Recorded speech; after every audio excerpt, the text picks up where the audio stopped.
One of the most loved tangles, or several tangles that we do, are orbs, and tons of people love the tangle bales.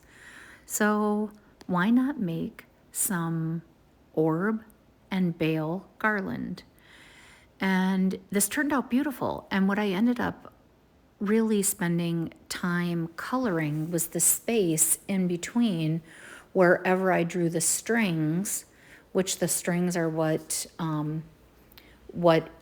I draw, and then I attach the bales and the orbs too. So just like garland is on a string, these bales and orbs are also on a string.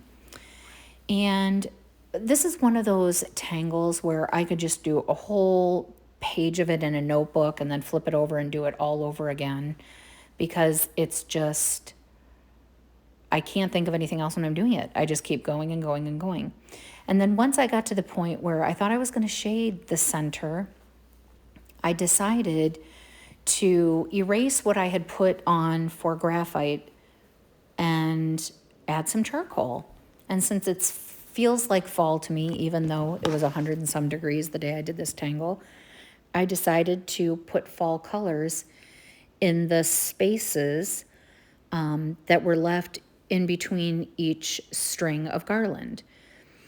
And I used several different colors of each of the three colors that I used. So for example, green, I think I used three or four. I think I used three of each color, 3 green, 3 orange, and 3 red, and blended them.